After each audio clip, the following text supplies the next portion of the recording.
मैं प्रमोद कुमार वेद अलंकार अपने YouTube चैनल संस्कृत पद प्रदर्शक में आप सभी मित्रों का हार्दिक स्वागत करता हूं। हम लोग शिवराज विजय पढ़ रहे थे और भाग 1 उसका मंगलाचरण हमने पढ़ा था। मैंने सोचा कि मंगलाचरण के विषय में आपको और गूढ़ अध्ययन कराया जाए, इसीलिए मैं उसका भाग 2 लेकर के आपके समक्ष उपस्थित हुआ हूं। और इस भाग में हम पढ़ेंगे संस्कृत ग्रंथों के मंगलाचरण। मंगलाचरण किस प्रकार से होते हैं उसको और गूढ़ रूप से हम अध्ययन करेंगे। आइए देखते हैं संस्कृत ग्रंथों के मंगलाचरण। आशीर नमस्क्रिया वस्तु निर्देशो वापि तन्मुखम। यहां पर हम देखेंगे 3 प्रकार के मंगलाचरण के विषय में यहां पर जानकारी दी गई है। पहला मंगलाचरण होता है आशीर्वादात्मक और दूसरा मंगलाचरण होता है नमस्कारात्मक। तीसरा मंगलाचरण होता है वस्तु निर्देशात्मक। इसको और आगे हम देखते हैं। आशीर नमस्क्रिया रूपः श्लोकः काव्यार्थ सूचकः नांदीति कथ्यते इति।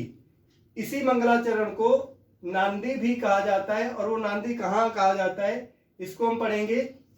साहित्य दर्पण में देवतादि नमस्कार मंगलारंभ पाठकई या क्रिया नंदिते नाट्यारंभे नांदी तु सा स्मृता। ये साहित्य दर्पण में बताया गया है कि नाट्यारंभ है, नाटक के आरंभ में यही मंगलाचरण अगर नाटक के आरंभ में आता है तो उसको हम नांदी कहते हैं, है ना। नांदी कथ्यते इति। इसको नाटक के आरंभ में इसी मंगलाचरण को नांदी कहा जाता है।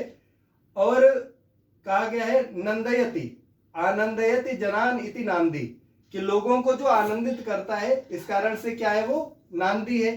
अथवा दूसरे अर्थ में कहें यद्वा नंदति देवता अस्याम अनया वेति नांदी।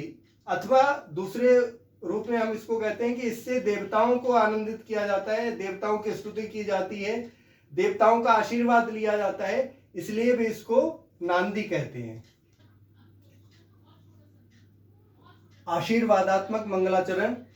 इस मंगलाचरण का उदाहरण अभिज्ञान शाकुंतलम में देखने को मिलता है। इसका अभिज्ञान शाकुंतलम का मंगलाचरण देखते हैं। या सृष्टि ही सृष्टुराद्या वहति विधिहुतम। यह इस मंगलाचरण में कवि अपने आराध्य देव से आशीर्वाद की अपेक्षा रख रहा है और वो केवल अपने लिए आशीर्वाद नहीं मांग रहा है, वो कहता है कि भगवान सदाशिव आप लोगों की रक्षा करें, वो सबके लिए आशीर्वाद मांग रहा है। तो जब भी मंगलाचरण के अंतर्गत आशीर्वाद मांगा जाएगा सबके लिए या किसी एक के लिए, तो निश्चित रूप से आशीर्वादात्मक मंगलाचरण कहलाएगा। अभिज्ञान शाकुंतलम के मंगलाचरण से हम देख सकते हैं, सीख सकते हैं कि इस प्रकार के जब भी मंगलाचरण दूसरे ग्रंथों में आएंगे तो निश्चित रूप से हम उस मंगलाचरण को जान सकते हैं कि वो मंगलाचरण किस प्रकार का मंगलाचरण है। नमस्कारात्मक मंगलाचरण।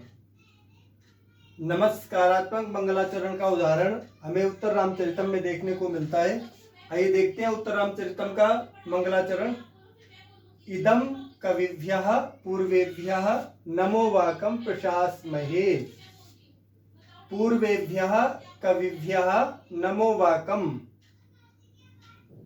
उत्तर रामचरित के जो लिखने वाले हैं वो यहाँ पर कह रहे हैं कि पूर्वेभ्यः कविभ्यः, जो अपने से उनसे जो पूर्व के कवि हैं उनको नमो वाकम, उनको नमस्कार करते हैं।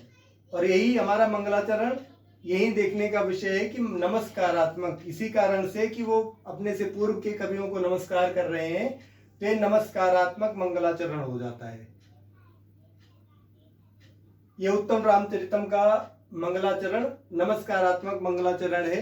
ये उदाहरण के द्वारा हम समझ सकते हैं। अन्य ग्रंथों में अगर इस प्रकार के मंगलाचरण आते हैं तो हम जान सकते हैं कि वो मंगलाचरण कैसे होंगे, नमस्कारात्मक मंगलाचरण।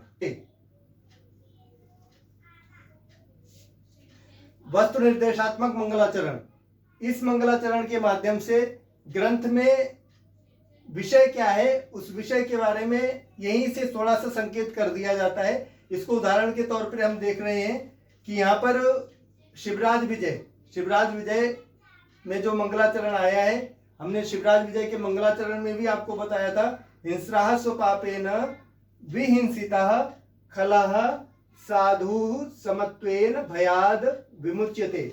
यहाँ पर इस सूक्ति के माध्यम से शिवाजी की विजय और यवन शासन का पतन, इसकी ओर संकेत किया गया है, इसलिए वस्तु निर्देशात्मक मंगलाचरण के अंतर्गत आएगा। और एक उदाहरण देता हूं मैं आपको मेघदूत का।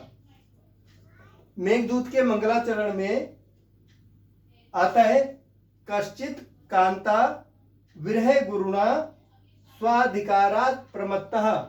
ये मेघदूत का पूर्व मेघ का मंगलाचरण है। यहाँ पर स्वाधिकारात् प्रमत्तः कांता विरह गुरुणा, जिस बारे में ग्रंथ में मेघदूत में जो मेघदूत का विषय है, यहाँ पर प्रारंभ में ही संकेत कर दिया गया है कि अपने अधिकारों से, अपने कर्तव्यों से विमुख होने के कारण कश्चित कोई यक्ष कांता विरह गुरुणा, कि अपनी यक्षिणी से, अर्थात कोई अपनी पत्नी से दूर था। तो यहाँ पर वस्तु निर्देशात्मक मंगलाचरण है। यहाँ पर थोड़ा सा संकेत मिल जाता है कि ग्रंथ में किस विषय को लेकर के बताया जाने वाला है। तो जब ऐसा हो तो वस्तु निर्देशात्मक मंगलाचरण होता है।